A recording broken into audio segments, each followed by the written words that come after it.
Hello, families, and welcome to Family OS. Today, we will be talking about our family culture and our family roles. Some of these things might seem like pretty obvious and easy, but actually, they take a lot of work and a lot of thought. So, we're going to talk through that a little bit today. This is also part of the section that you need to do before you start running Family OS in full in your family. So these are things that are going to identify how you make decisions and how you live your life, basically, how you run your family on Family OS. So we're going to start with culture. Culture is kind of an extension of your personalities and it's an extension of who you are. However, there are lots of you in a family, right? It's not just you alone. So culture is about how you interact with one another, how your relationships are, and how you want them to be. In a business setting, culture is kind of difficult to create from birth. It kind of stems from the personality of the people in charge, and that dictates a lot of how a company culture is. However, there are lots of things that you can do to generate a company culture that is positive and good and exactly what you want. It takes a lot of work though. In the family, it's the same way. Culture comes from how you talk to one another, how you interact, how you make decisions, how people feel when they're in your home. So, I'm going to read to you what we've written about our family culture and more about what we want it to be because it helps us make decisions. And then I want you guys is as a family to talk about how you want your family culture to be based on your core beliefs, your family focus, things that you care about. That's all going to be part of your family culture. So, let me read this to you. We work diligently to create a culture where everyone belongs and where friends and guests are like family and where we openly talk and share our beliefs and what we are learning. We promote understanding and empathy as we help one another on our journey through life and we put our Savior and Father in heaven first above all else. We continually strive to align our own desires and wishes with God's plans for us and realize that all we have is His. We celebrate holidays with deep observance and meaning, focusing on the doctrine and lessons learned in the scriptures. We remember the stories and lives of those in our heritage as well as our own past life lessons and experience. We foster a culture of remembrance through storytelling and through artifacts and artwork that we have curated and are on display in our home. We promote progress through accountability and in the way we return and report to one another and to God.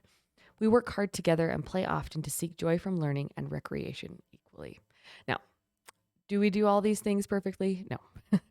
We are continually striving to work towards this as a family culture. So now it's your turn.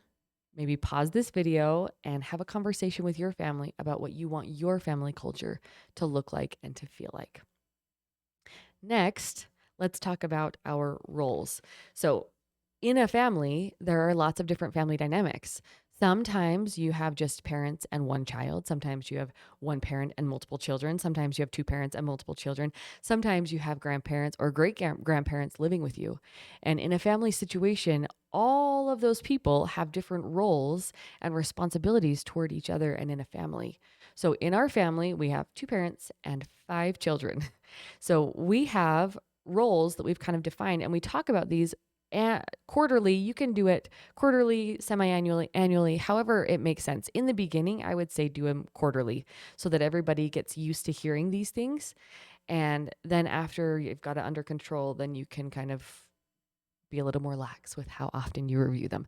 But at first, it's going to be important so that everybody understands what their real purpose is in life. It helps you stay focused on what really matters most. So let me read to you our roles so you get an idea of how this looks. Mom and dad play different but equally important roles and continually strive to support and uplift one another, as well as learn deeply how to appreciate their differences and unique strengths and divine purposes.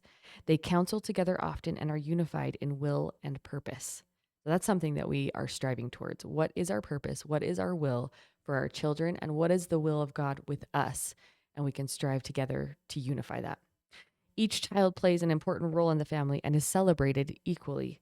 Children are supported by parents who appreciate their differences and unique contributions to the family.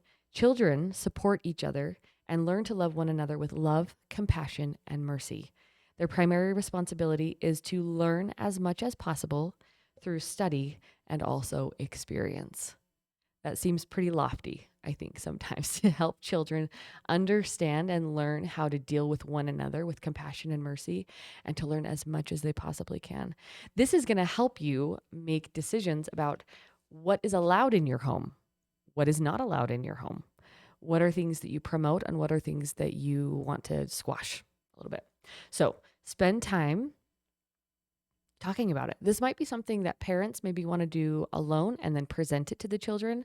Oftentimes, when we have something that we feel like we have a lot of thoughts and feelings about already, we will write it or talk about it and then present it to the kids for their conversation and for their comments. But you always want to make sure that everybody is included. So there you go. Go ahead and write down your culture and your roles, and then we'll be ready to move on.